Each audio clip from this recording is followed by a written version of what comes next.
Hello बच्चों, तो स्वागत है आपका एक बार फिर से पीसीबी ट्यूटोरियल्स के इस वीडियो लेक्चर प्लेटफॉर्म पर। आज हम लोग बात कर रहे हैं इलेक्ट्रोमैग्नेटिज्म में लेक्चर नंबर 7 की।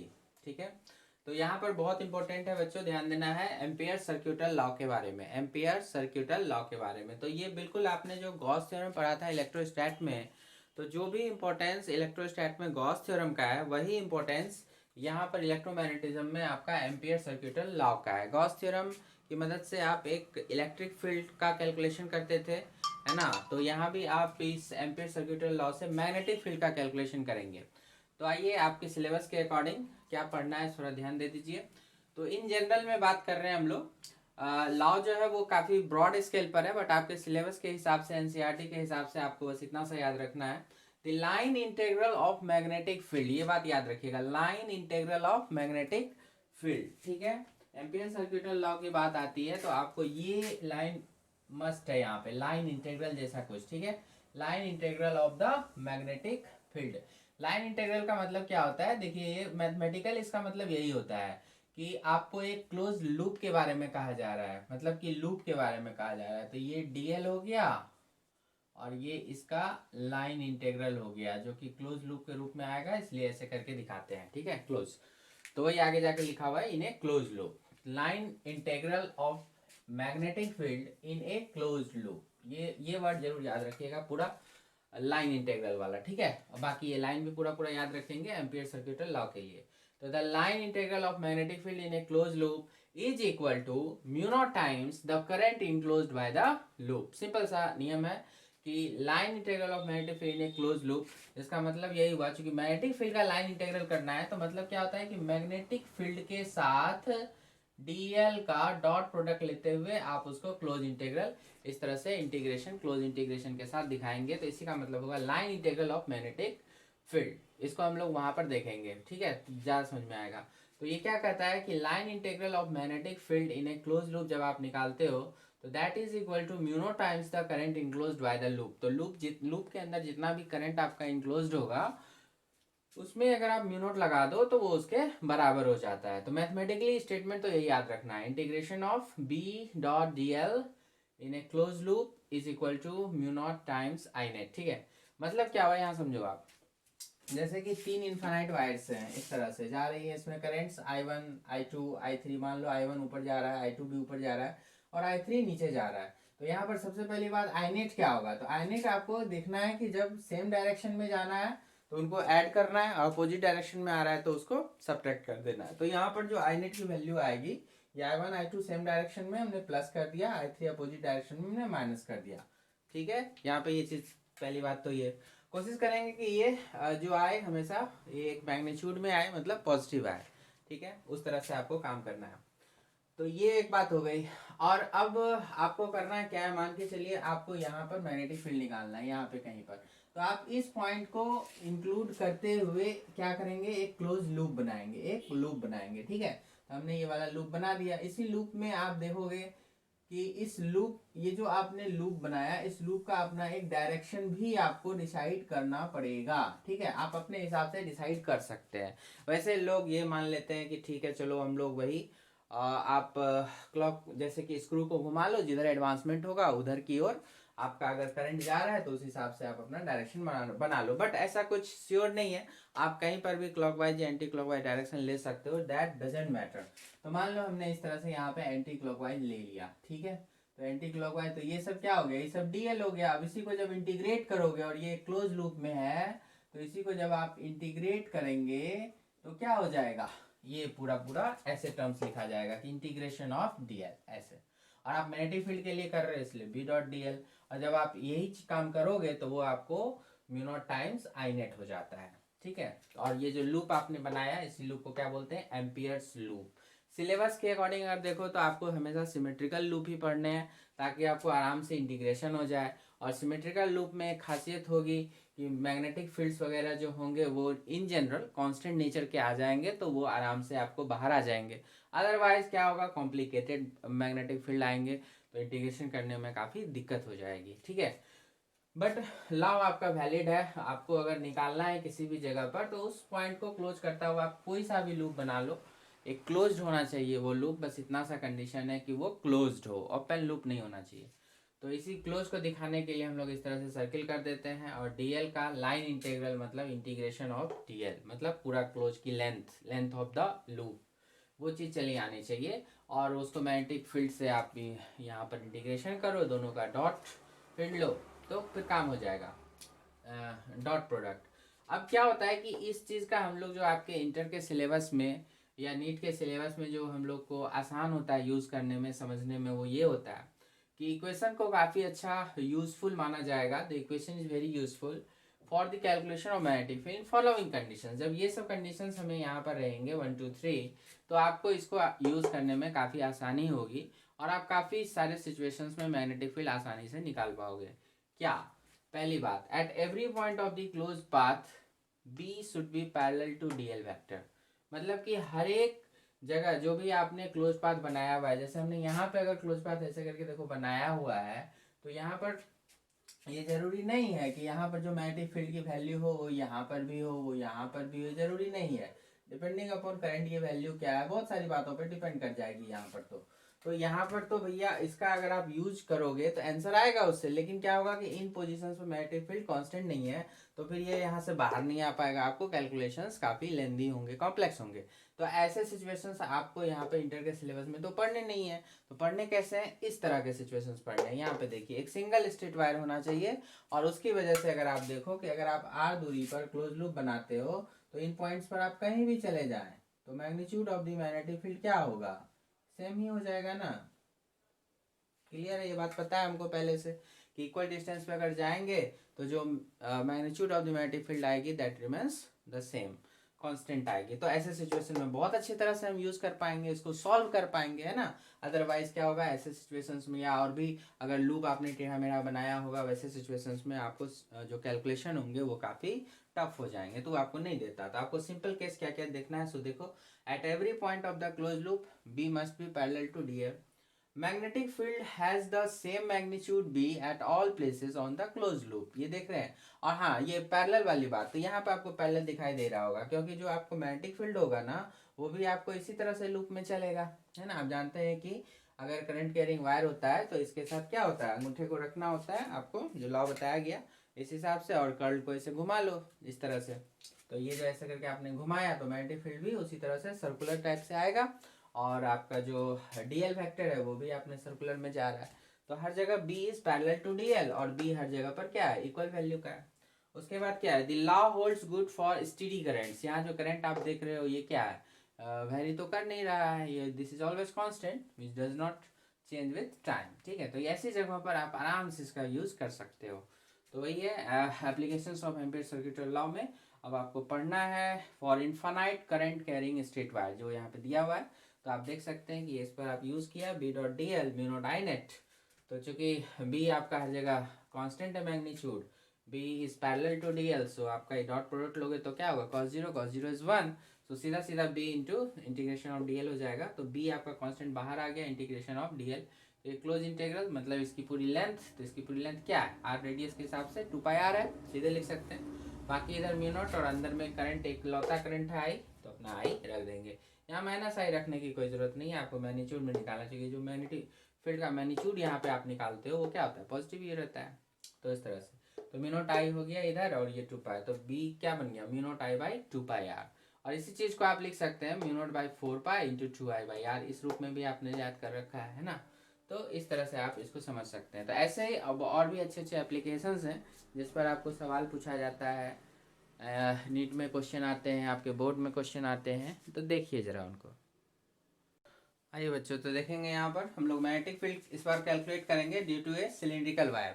तो सिलिंड्रिकल वायर होगा और ये करंट कैरिंग कंडीशन में होगा, इस तरह से ये आपका एक्सेस हो गया बीच में, और ये वायर भी इनफाइनाइट लेंथ का एक तरह से हो गया, ठीक है। अब ये जो आई करंट है वो पूरे सिलेंडर के थ्रू इसमें फ्लो हो रहा है, और ये सॉलिड सिलेंडर वायर का केस है। और अब इसकी वजह से हमें जो है 3 पोजीशन पर निकालना पड़ता है, एक्सिस से जो डिस्टेंस हो, पहले जो है आपका ये सिलेंडर के अंदर का कोई पॉइंट होगा, तो उसको हम लोग यहाँ पे दिखा सकते हैं, तो ये कुछ ऐसा, फिर होगा एक बाहर का पॉइंट इस तरह से, और फिर आप बाहर के पॉइंट में कुछ पुट करेंगे तो सिलेंडर पर भी आप निकाल सकते हैं।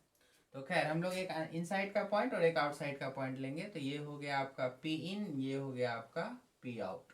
तो पी इन को काम करना है तो यही एम्पियर सर्किटल लॉ लगा सकते हैं, और पी आउट के लिए भी दोनों लॉ ही ये एम्पियर सर्किटल लॉ से ही आप निकाल सकते हैं। यहाँ पर का मैग्नेटिक फील्ड, यहाँ पर का मैग्नेटिक फील्ड कैसे क्या होगा सो देखते हैं। यहाँ पर जो टोटल रेडियस हो गया वो आप अभी कैपिटल आर मान लो, और ये जो यहाँ से आप अंदर में निकाल रहे हो उसको आर स्मॉल इन कर देते हैं, और यहाँ जो निकाल रहे हो वो आर आउट कर देते हैं इस तरह से।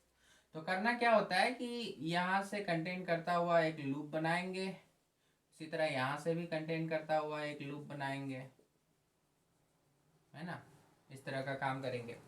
और फिर बाकी बातें वही हो जाएगी जो आपने स्ट्रेट वायर में किया था। तो पहले जरा आउटसाइड के लिए कर दें, तो जाहिर सी बात होगी कि आउटसाइड ये पॉइंट ये पॉइंट ये पॉइंट हर जगह तो मैग्नेटिक फील्ड का मैग्नीट्यूड सेम ही रहेगा, और जो डायरेक्शंस है आपका मैग्नेटिक फील्ड का और जो आपका आएगा डीएल वेक्टर का वो भी क्या होगा, पैरेलल हो जाएंगे। तो उस सब का कोई झंझट ही नहीं है। तो मैथमेटिकली हम लोग यहाँ पर फॉर बी पी आउट इसके लिए लिख सकते हैं close integral of B dot dl and then mu naught I net, ठीक है। तो यहाँ पर B कांस्टेंट होने के नाते बाहर आ जाएगा और इंटीग्रेशन ऑफ dl हो जाएगा, म्यू नॉट हो गया, I नेट जो इसके अंदर का आएगा। तो बाहर वाले के लिए निकाल रहे तो करंट सारा का सारा वहाँ काउंट हो जाएगा, इसलिए आप इसको I लिख सकते हैं। फिर आपका B हो गया और ये 2 पाई और R आउट जो भी था तो वो तो एज इट इज रह गया म्यू नॉट I, ठीक है। तो बी आपका एज इट इज वही बना जो पहले भी अभी इससे पहले आया हुआ था, मतलब स्ट्रेट वायर का जो भी बात आया था वो यहाँ भी रहेगा, ठीक है। तो बीपी आउट जो वैल्यू होगी वो आप इस तरह से देख सकते हैं। इनसाइड वाले के लिए क्या करना है, तो इनसाइड वाले के लिए देख लो उसी तरह से। अभी बस इसमें क्या होगा कि इनसाइड का करंट आपको निकालना पड़ जाएगा। आई नेट जो हो जाएगा वो जो इनसाइड के थ्रू जाए, क्योंकि देखिए ये आई करंट जा रहा है पूरे के थ्रू, मतलब पाई आर स्क्वायर के थ्रू जा रहा है ये वाला, ठीक है, उसको ध्यान रखिएगा। तो हम लोग यहाँ पर कर सकते हैं कि पाई आर स्क्वायर के थ्रू टोटल करंट आई जा रहा है। तो आपको 1 यूनिट अगर एरिया क्रॉस सेक्शन एरिया दिया जाए तो क्या इतना करंट जाएगा आई अपन पाई आर स्क्वायर। और अगर आप अब आपको कितना एरिया चाहिए, ये वाला क्रॉस सेक्शन है इसी के थ्रू जा रहा है, मतलब पाई आर इनसाइड का स्क्वायर इतना, तो ये इतना से इंटू हो जाना है, ठीक है। तो I into pi r in square and divided by pi are square, तो ये पाई कट गया, तो ये आपका बन गया I into r inside square upon r square, ठीक है। तो यही हो जाएगा आई नेट इस बार अंदर के लिए। तो this is I net and for B P inside, ठीक है, इनसाइड वाले के लिए हो जाएगा। तो इसी को हम लोग यहाँ पर मेंशन कर देते हैं फॉर बी पी इनसाइड। तो नियम तो वही चलेगा B dot D L ampere circuital law का। तो इसको आराम से बस देखना है, इसमें ज़्यादा दिमाग नहीं लगानी है आपको, क्योंकि आपको ऑलरेडी जो एम्पियर सर्किटल लॉ है वो सिंप्लीफाइड फॉर्म में पढ़ना रहता है, ठीक है। तो अब वहाँ पर वैल्यू रख दीजिए आप, बी जो भी होगा थ्रू आउट इस लाइन पर, चूंकि एक्सिस से इक्वल डिस्टेंस पर है तो सेम ही रहेगा। तो बी हो गया और बाकी line integral 2 pi R inside का होगा, म्यू नॉट हो गया, और आई नेट जो अभी आपने निकाला क्या था, आई इंटू आर इन का square divided by capital R square, ठीक है। बस अब उसको सॉल्व कर देना है आपको। तो यहाँ पर एक आर इन यहाँ से कैंसिल कर देना है, तो B become mu naught I R in ऊपर और divided by 2 pi are square, clear है। तो अब इसमें और इसमें एक चीज क्लियर हो गई कि यहाँ जो बी आउटसाइड है वो आप देख सकते हो 1 बाय आर आउट, ये इस तरह से प्रोपोर्शनल जाएगा इसको देखते हुए। और अगर वहां पर आप देखते हो तो बी इनसाइड जो इस केस में होगा that is directly proportional to R inside, आप देख सकते हैं। तो आप यहाँ पर आपको पता चलता है कि अंदर में जो मैग्नेटिक फील्ड होगा वो एक्सिस से आप जैसे जैसे आओगे पेरीफेरी की तरफ बाहर की तरफ आओगे तो मैग्नेटिक फील्ड देख रहे हैं डायरेक्टली प्रोपोर्शनल है, स्ट्रेट लाइन से बढ़ता चला जाएगा। और स्लोप की वैल्यू हो जाएगी ये वाली mu naught I by 2 pi are square, है ना, वाई बराबर एम एक्स का इक्वेशन फॉलो होगा। इसलिए यहाँ पर जब ग्राफ ड्रॉ करना होता है तो कुछ हम लोग ऐसे कर सकते हैं। तो इस तरफ हम लोग आर ले लेते हैं, ये हो गया आपका एक्सिस ओ पॉइंट पर। और जब स्टार्ट करते हैं, जब ओ पॉइंट पर बात करोगे एक्सिस पे निकालोगे, ठीक है, तो अंदर वाले के लिए काम करना पड़ेगा, मतलब यहाँ वाला काम करेंगे, ये वाला फॉर्मूला उठाएंगे, आर इन की वैल्यू हो जाएगी 0, तो ये वैल्यू हो जाएगी 0, एक्सिस पर 0 हो जाएगी। तो यहाँ से ये 0 से उठेगा, तो इधर बी हो गया, और ये बढ़ती जाएगी वैल्यू। तो यहाँ पर आते आते क्या होगी मैक्सिमम, और वो कितनी हो जाएगी, तो यहाँ पर भी कैपिटल आर रख सकते हैं, mu naught I by 2 pi are, और यहाँ भी रख सकते हैं, आर रखिएगा तो आर कैंसिल होकर mu naught I by 2 pi R, वो सेम रिजल्ट आएगा। और ये स्ट्रेट लाइन से इस तरह से बढ़ेगा,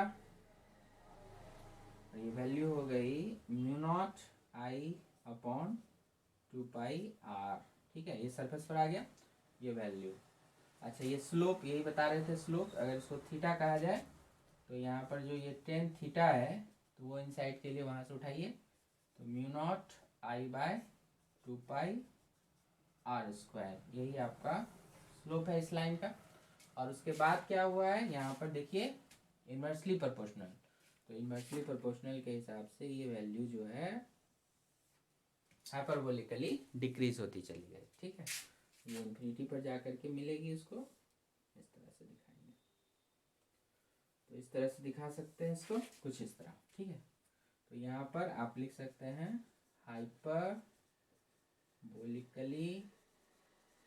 डिक्रीजिंग, ठीक है। तो ये हो गया आपका proportional to 1 by R out, इधर हो गया R out greater than capital R, इधर हो गया R in less than capital R, और ये हो गया R equal to capital R on the surface, ठीक है। तो इस तरह से हमारा आराम से ग्राफ जो है वो दिखाया जा सकता है। ये काफ़ी स्मूथ होगा हाइपरबोलिकली, तो ये आप लोग अच्छे से बना लीजिए, नो प्रॉब्लम, कुछ इस तरह, ठीक है। तो ये हो गया आपका सॉलिड सिलिंड्रिकल वायर। इसी में आपको हॉलो भी दिया जा सकता है ना। आइए जरा उसको भी देख लें। आइए बच्चों, अब देखते हैं फॉर थिन हॉलो सिलेंडर, एक पतला सा होगा लेकिन अंदर से खाली होगा सिलेंडर, ठीक है, पाइप की तरह। तो उसके थ्रू अगर आपका करंट फ्लो हो रहा है, तो यहाँ पर जो करंट हो जाता है वो सरफेस के अलोंग ही फ्लो होता है, अंदर में कोई करंट नहीं होता, ये बात का ध्यान रखिएगा। तो इनसाइड ऐसे यहाँ पे जो दिखाया जा रहा है, इसको मत समझिएगा कि अंदर से करंट हो रहा है सॉलिड की तरह, ऐसे नहीं, ऐसे ही एक्सिस दिखा रहे हैं। और ये बाहर से जो सरफेस ऐसे करके आ रहा होगा यहाँ पे, तो मान लीजिए उसके लिए हमने ये दिखाया हुआ है। तो लेकिन लिख रहे हैं एक ही जगह, आई डजेंट मैटर। तो ये पूरे सिलेंडर के थ्रू होके जा रहा है, इन्फिनिटली लॉन्ग है। तो यहाँ भी वही चीज़ है, कैपिटल आर इसका रेडियस है, और आपको जो होता है ये आर इन साइड के लिए कोई पॉइंट होगा, यहाँ के लिए निकालना होगा, तो इसको क्लोज करता हुआ एक इस तरह से एम्पियर लूप बना लेंगे, है ना, और उसके हिसाब से लिख लेंगे। फिर अगर हमको बाहर के पॉइंट के लिए चाहिए, तो इसको आर आउट कह दिया, और इसको क्लोज करता हुआ एक लूप, सिमेट्रिकल लूप खींच देंगे, ताकि कैलकुलेशन आराम से हो सके, ठीक है। तो बस यही काम कर दो, और अब लिख दीजिए और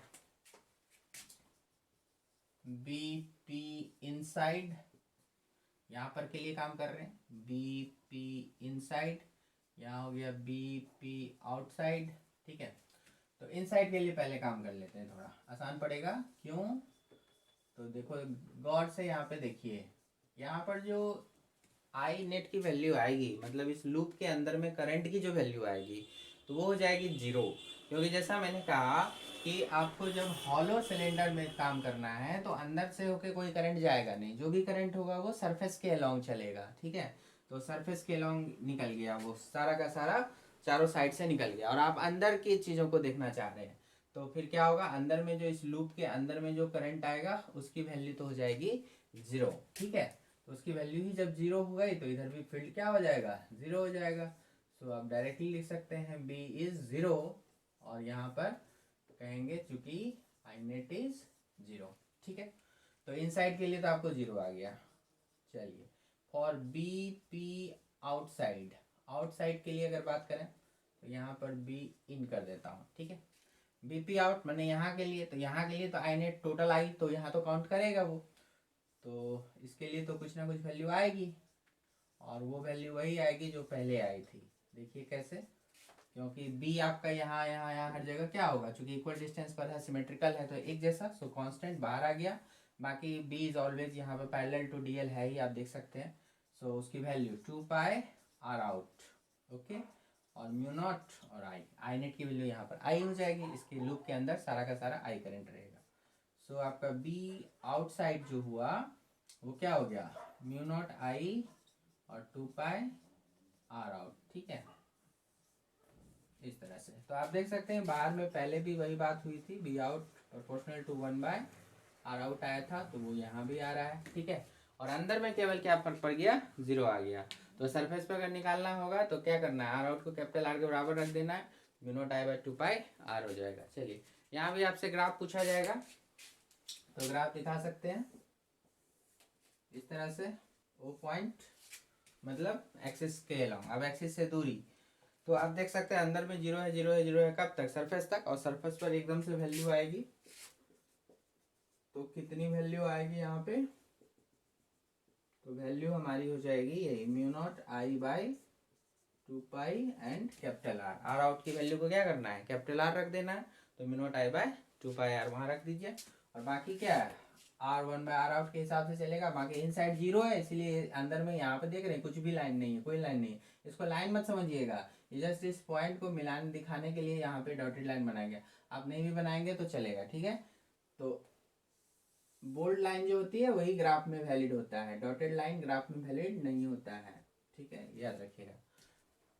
और बाकी आउटसाइड के लिए आपका ये वाला कर्व फॉलो हो जाएगा, आर आउट जैसे था वो दिस इज कैपिटल आर से ग्रेटर, और इधर हो जाएगा R in less than capital R, ठीक। एक बार फिर से लिख देंगे, B inside 0 and B outside is inversely proportional to R outside, okay. ये सब तो काफ़ी सिंपल चीज़ें थी, तो आप समझ सकते हैं इसको। एम्पेयर सर्किट लॉ आपको यहाँ पर ये काफ़ी मदद किया, आराम से इसे कंडीशंस में आप सॉल्व कर सकते हैं। तो देखिए बच्चों, एक छोटा सा सवाल यहाँ पर हम लोग सॉल्व करेंगे अभी जो सीखा उसके आधार पर। ये लॉन्ग स्ट्रेट वायर है, रेडियस ए है उसका, carries A steady current I, the current is uniformly distributed across its cross section, find the ratio of the magnetic field at A by 2 and 2a। तो ए रेडियस का एक solid straight wire हो गया आपके पास, जो अभी भी पढ़ा आपने, और ये इनफाइनाइट लेंथ का है, और इसके अलोंग जो है करंट आपका I current through out flow हो रहा है, ठीक है। तो आपसे पूछता है कि ए बाई 2 डिस्टेंस पर, और बाहर आके आइए 2a डिस्टेंस पर जो मैग्नेटिक फील्ड्स होंगे, तो मान लीजिए यहाँ पर हमारा बी इनसाइड का b1 हो गया और आउटसाइड वाला b2 हो गया। तो कहता है कि भाई बताइए ए बाई 2 पर और 2a पर जो मैग्नेटिक फील्ड्स होंगे उनके रेशियो क्या होंगे, तो मतलब b1 अपॉन b2 क्या होगा, ये मांगता है। चलिए, तो अभी आपने पढ़ा इसको कि इनसाइड के लिए क्या होता है, कैसे करते हैं काम, और आउटसाइड के लिए कैसे करते हैं, ये दोनों फार्मूला अभी हम लोगों ने पढ़ा जस्ट। तो आप चाहें तो वीडियो को पॉज करके और उसको खुद से सॉल्व करके देखिए क्या आंसर आता है, फिर हम भी बताते हैं। तो आई होप कि आपने किया होगा। देखिए आंसर 1 आ रहा है, b1 की वैल्यू भी b2 की वैल्यू भी वही आ जाएगी, फार्मूला आपको पता था, mu naught I R in upon 2 pi A square, यहाँ पर वही कैपिटल आर रखे थे तो कैपिटल आर आ जाता था, अभी ए रखे हुए तो ए स्क्वायर आ जाएगा, और आर इन की वैल्यू ए बाई 2 यहाँ पे पुट कर देना है ना, सॉल्व करेंगे, म्यू नॉट आई बाई 4 पाई आया। b2 जो आउटसाइड वाला था तो आउटसाइड वाला वही था, mu naught I by 2 pi into R out करते थे, आर आउट की वैल्यू आपका 2a हो जाएगा, और mu naught I by 2 pi into 2a करेंगे तो इस तरह से आ जाएगा। देखते हैं दोनों इक्वल आ गया है, सो b1 by b2 is 1, simple है ना, तो कोई दिक्कत की बात है नहीं। तो ये ऐसे ही हमने रफ किया था छोटा सा, तो इसकी कोई ज़रूरत है नहीं, तो आप समझ सकते हैं यहाँ पर, ठीक है, बहुत आसान है, ऐसे ही पूछता है नीट में भी। हाँ जी बच्चों, तो देखते हैं हम अब आगे सोलेनॉइड के बारे में स्टडी करना है, ठीक है। तो एक अरेंजमेंट होता है सोलेनॉइड, आइए उसके बारे में पढ़ेंगे। इन जनरल अगर लिखा जाए तो when an insulated wire is wrapped around any hollow cylinder, कोई भी एक हॉलो सिलेंडर आप पकड़ लो, जैसे मान लो कि यही अंदर से हॉलो है, तो ये हॉलो सिलेंडर पकड़ लिया और इस पर क्या किया, वायर्स हमने लपेटते चले गए, है ना, इस तरह से ढेर सारे वायर्स जो है हमने इस पर लपेट दिया, तो जो अरेंजमेंट आपका तैयार होगा वही हम क्या कहेंगे, उसको सोलेनॉइड कहेंगे। तो when an insulated wire is wrapped around any hollow cylinder many times, मतलब काफी सारे टर्म्स होने चाहिए उसमें, then the arrangement is known as solenoid. और इसी को दूसरी भाषा में ऐसे भी बोलना है तो बोल सकते हैं सिलिंड्रिकल क्वाइल, ठीक है। जब आप इस पे इस तरह से लपेट दोगे वायर को तो फिर ये क्या बन गया, एक तरह का क्वाइल बन गया, तो हम वही कहेंगे cylindrical coil of many wounded turns, ठीक है, many wounded turns of insulated wire with generally diameter of the coil smaller, diameter जो होती है ना वो स्मॉल होती है, इसे डायमीटर देख सकते हो ये काफी स्मॉल है with respect to its length. तो अगर इस तरह के पाइप पर हम लोग लपेटते चले जाएं तो जो अरेंजमेंट आपका तैयार हो जाएगा वो क्या कहलाएगा, सोलेनॉइड कहलाएगा। तो cylindrical coil of many wounded turns of insulated wire with generally diameter of the coil smaller than its length is called solenoid, ठीक है। तो इसमें क्या होता है कि सोलेनॉइड को हमने जैसे कि वायर को हमने इस तरह से लपेट दिया है, ऐसे देख सकते हैं ब्लू में आपने वायर को लपेटा हुआ है, तो वायर को इस तरह से आपने ब्लू में से लपेटा और करंट दौड़ा दिया। तो करंट क्या हो रहा है, जैसे लग रहा है कि यहाँ से वायर बाहर आ रहा है ना, और यहाँ अंदर को जा रहा है, फिर गया टर्न बाहर आया, तो मतलब ऊपर से बाहर आ रहा है और इधर नीचे वाले सरफेस से अंदर को जा रहा है। तो ऐसे करके बाहर आया, ऐसे अंदर गया, ऐसे करके लपेटते गए हैं आप, है ना, इस तरह से सर्कुलर वे में। तो क्लोजली बॉन्डेड टर्न्स होने चाहिए। तो ऐसे करके आपने उसको पूरा लपेट करके बहुत लंबा लेके जाओ विथ रिस्पेक्ट टू डायमीटर, तो उसको हम लोग बोलेंगे आइडियल सोलेनॉइड। तो अगर बहुत लंबा हो डायमीटर के रिस्पेक्ट में तो क्या कहलाएगा, आइडियल सोलेनॉइड। और आइडियल सोलेनॉइड के लिए क्या खासियत होती है ना कि बाहर में अगर मैग्नेटिक फील्ड निकालोगे तो वो जीरो मिलेगा, और इधर भी। लेकिन अगर अंदर में निकालोगे आपको, तो ये देखिए मैग्नेटिक लाइंस ऑफ फोर्स को दिखाया गया है इस तरह से ब्लैक से। तो ये हो गया मेन एक्सिस, तो एक्सिस पर तो एकदम स्ट्रेट लाइन चलेगा, और उसके बाद जो होगा ये मैग्नेटिक लाइंस ऑफ फोर्स इस तरह, देखिए यहाँ पे थोड़ा फैल गया है तो यहाँ कमजोर होगा, और अंदर जाते ही सब क्या होगा, एक्सिस के ऑलमोस्ट पैरेलल होता चला जाएगा। आइडियल है एकदम पैरेलल हो जाएगा, मतलब अंदर में एकदम यूनिफॉर्म हो जाएगा आपका, ठीक है। अगर लेंथ बहुत लंबा है तो यूनिफॉर्म हो जाएगा, और किनारे में जो हो जाएगा वहां पर चूंकि ये फैल गया है तो किनारे पे वैल्यू हम बाद में इसको निकालेंगे तो पता चलेगा कि जो अंदर में होती है उसकी आधी वैल्यू हो जाती है, ठीक है। तो बाद में देखेंगे। This is axis of solenoid, axis of solenoid ये बीच में हो गया ऐसे वैसे। तो मैग्नेटिक लाइंस ऑफ फोर्स अंदर में जो होगा वो एक कांस्टेंट नेचर का हो जाएगा, और बाहर में जो हो जाएगा वो जीरो हो जाएगा, और किनारे पे जो हो जाएगा तो वो कांस्टेंट जो भी है अंदर में उसका आधा हो जाएगा। इस तरह से हो सकता है। अब चूंकि हमने ये बात बोली कि यहाँ से वायर बाहर आ रहे हैं, यहाँ पे वायर अंदर जा रहे हैं, तो बाहर आने को हम लोग डॉट से दिखाते हैं, तो ऊपर में सभी जो होंगे यहाँ पे इस तरह से क्लोजली डॉट इस तरह से आ जाएंगे, और नीचे में चूंकि वो इनसाइड जा रहे हैं तो वो क्लोजली क्रॉस जो होगा वो इस तरह से इनसाइड से दिखाया जा सकता है। इसका मतलब होगा वायर यहाँ पे बाहर आया, यहाँ पे अंदर गया, ठीक है। तो सोलेनॉइड को हम लोग इस तरह के फिगर से भी रिप्रेजेंट कर सकते हैं, ओके।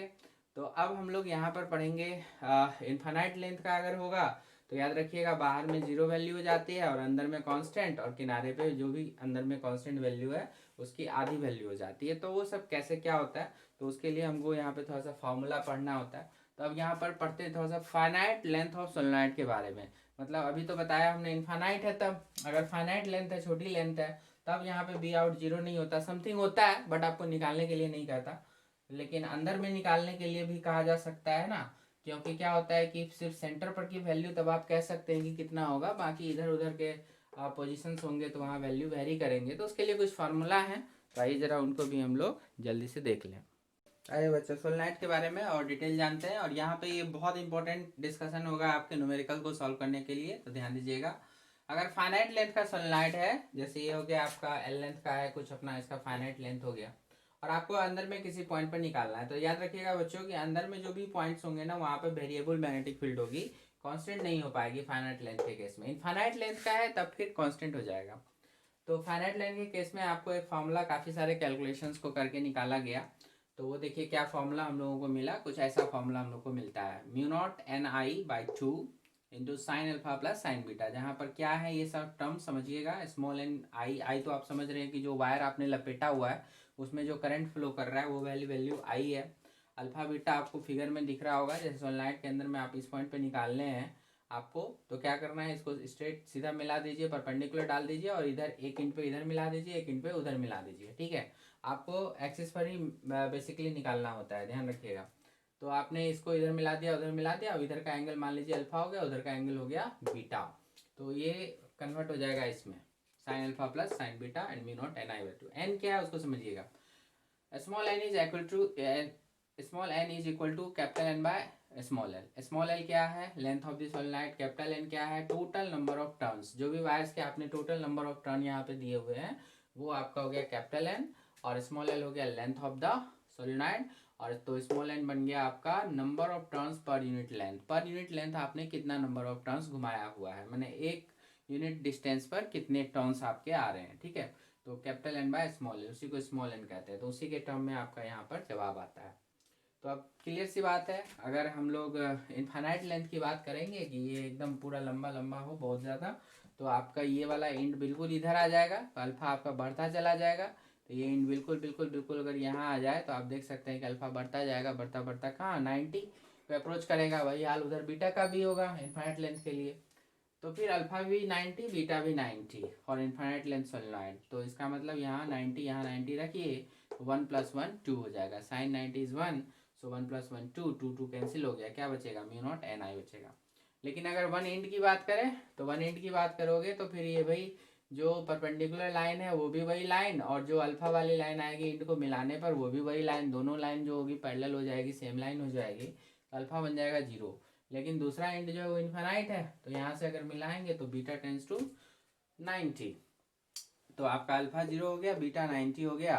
सो आपका इंड पर अगर वन इंड पे खोजोगे तो value mu naught N I by 2 और एक alpha 0 beta pi by 2 solve करेंगे तो आ गया ना mu naught N I by 2, और यहाँ पर 0 का 0 और यहाँ पे हो जाता है 1, तो mu naught N I by 2 आपका बनेगा। Mu naught N I was the be inside value, तो बी इनसाइड बाई 2 ऐसे कर सकते हैं। तो इंड पर जो वैल्यू होती है वो अंदर की वैल्यू की आधी होती है, ध्यान में रखिएगा। तो इन सारी चीज़ों को ध्यान में रखते हुए हम लोग यहाँ पे ग्राफ ड्रॉ कर सकते हैं। और magnetic field inside the ideal solenoid, तो आइडियल सोलेनॉइड के अंदर में चूंकि इधर भी इन्फिनिटी उधर भी इन्फिनिटी, तो अंदर में कांस्टेंट मैग्नेटिक फील्ड आपका क्रिएट होता है। तो बेसिकली सोलेनॉइड को बनाया ही इसलिए जाता है ताकि आप अंदर में कांस्टेंट मैग्नेटिक फील्ड को क्रिएट कर सको, ठीक है। तो आपने यहाँ पर देखा कि जो अंदर में होगा लेंथ वाइज वो अंदर में constant magnetic field mu naught N I के हिसाब से, और जैसे ही आप किनारे पे आओगे इंड पे आओगे तो वैल्यू तेजी से डिक्रीज होकर के आधी वैल्यू हो जाती है, ठीक है, और बाहर जाओगे तो फिर और घटती जाएगी। तो इस तरह से आपका सोलेनॉइड का ग्राफ हो जाता है, ठीक है। तो अंदर में ऑलमोस्ट कांस्टेंट और किनारे की तरफ आते हुए तेजी से घटेगा, और किनारे पर बी नॉट बाई 2 हो जाएगा, जहाँ बी नॉट की वैल्यू म्यू नॉट एन आई, ठीक है। तो ये सारा चीज़ हो गया। अब क्या होता है कि प्रैक्टिकली इनफाइनाइट लेंथ का सोलेनॉइड बनाना बहुत पॉसिबल नहीं होता, बहुत लंबा हो जाएगा, तो दिक्कत आती है। तो एक और उपाय किया जाता है, क्या होता है कि उसको घुमा के ऐसे करके जोड़ दो, मतलब कि एक दोनों एंड को आपस में जोड़ दो, ठीक है। और सोलेनॉइड इस तरह से बनाया था और दोनों एंड को जोड़ दिया, तो क्या हो गया, एक पूरा का पूरा रिंग टाइप का आ गया। तो उस रिंग को अगर आपने इस तरह से किया हुआ है तो सोलेनॉइड अब नाम नहीं रहेगा, नाम हो जाएगा टोरॉइड। और क्या होती है ना कि जो सर्कुलर लेंथ आएगी तो वहाँ पे हमेशा अल्फा बीटा की वैल्यू अगर खोजोगे, क्योंकि रिंग का क्या होता है कोई एंड नहीं होता, तो आप मिलाने के लिए इसको जाएंगे एंड पे तो वो एक तरह से इनफाइनाइट लेंथ के इक्विवेलेंट हो जाता है, ठीक है। हम कहते हैं ना कि सर्किल का कहाँ से शुरू हुआ कहाँ ख़त्म हुआ कुछ पता ही नहीं चलेगा आपको, है ना। तो वो आपको इक्विवेलेंट टू इनफाइनाइट लेंथ का काम कर देगा। वहाँ पे अल्फ़ा भी आपका यहाँ पर हो जाएगा 90, बीटा भी 90, तो आपका वो क्या होगा कि अंदर में थ्रू आउट आपको कांस्टेंट मैग्नेटिक फील्ड मिल जाएगा, और यही हम लोग प्रैक्टिकल में यूज़ भी करते हैं। तो उसका नाम होता है टोरॉइड। तो थोड़ा सा उसके बारे में लिख लेते हैं, कभी कभी पूछता है आपसे कि टोरॉइड क्या है उसको बताइए। हाँ बच्चों, तो सिंपली टोरॉइड को आप इस तरह से समझ सकते हैं, toroid is nothing but the ring shaped closed solenoid, ठीक है। रिंग का शेप होगा, क्लोज होगा, और ये कुछ नहीं सोलेनॉइड ही है, ठीक है, एक तरह पूरा लपेटा हुआ है इस तरह से wire. It can be understood as endless cylindrical solenoid, मतलब बहुत लंबा, मतलब इन्फानाइट की तरह आप ट्रीट कर सकते हैं। मैथमेटिकली अगर देखा जाए तो वही हो गया कि अंदर में अगर आपको किसी भी जगह पर आपको अगर मैग्नेटिक फील्ड चाहिए तो म्यू नॉट एन आई अंदर में, ठीक है, टोरॉइड के अंदर में यहाँ पे कहीं भी चाहिए चाहिए अंदर में, तो फिर क्या होगा mu naught N I, small N क्या होगा number of turns total by length, length के लिए यहाँ 2 पाई आर को काउंट कर लेंगे, r is the mean radius आप मान सकते हैं। तो capital N is the total number of turns, तो capital N by 2 pi r यहाँ पे पुट कर सकते हैं, mu naught N I by 2 pi r ऐसे लिख सकते हैं। तो मैग्नेटिक फील्ड जो आउटसाइड होगा टोरॉइड, या फिर इधर अंदर में कहीं पर भी आप खोजेंगे या इधर कहीं खोजेंगे तो वहाँ पर कोई भी वैल्यू नहीं मिलेगी, जो भी मिलेगी अंदर मिलेगी, और वो क्या होगी कांस्टेंट होगी, ठीक है। तो लैब वगैरह में ये इसी तरह का अरेंजमेंट कराया जाता है, और पार्टिकल्स वगैरह उन पर स्टडी होती है ना, छोटे छोटे माइक्रोस्कोपिक पार्टिकल्स पर। तो इनफैक्ट सब एटॉमिक पार्टिकल्स पर प्रोटॉन प्रोटॉन को टकराना है, किसी भी पार्टिकल्स छोटे छोटे, तो एक टोरॉइड टाइप का कंस्ट्रक्शन कराते हैं हम लोग और उसमें काम करते हैं। खैर, तो magnetic field outside the volume of the toroid is always zero, and magnetic field at the centre of the toroid, कभी कभी पूछ लेता है सेंटर में नहीं यहाँ पर, तो वो भी क्या हो गया आउटसाइड ही हो गया एक तरह से, तो उस पर भी क्या होगा, 0 ही होगा, है ना। तो इस तरह से आप देख सकते हैं। तो सोलेनॉइड और टोरॉइड के बारे में आपको ये सारा चीज़ यहाँ तक पढ़ना था, ठीक है। अब इसी में आगे हम लोग बात करेंगे, जैसे कि इन्फानाइट सीट है हमारे पास, सीट के थ्रू अगर करंट जो है वो फ्लो कर रहा है तो फिर उसकी वजह से क्या वैल्यू आएगी, तो वो भी आपको कभी कभी एग्जामिनेशन पॉइंट ऑफ व्यू से ज़रूरी हो जाता है। तो वो सब का डिस्कशन और भी कुछ प्रॉब्लम्स वगैरह जो होगा, जितना भी पढ़े वो सबसे मिला के हम लोग नेक्स्ट वीडियो लेक्चर में उसको आगे बढ़ाएंगे। तो यहाँ तक के लिए आप जो है अच्छे से कंप्लीट कर लीजिए। ओके, तो ऑल द बेस्ट, अच्छे से पढ़िए मन लगा के।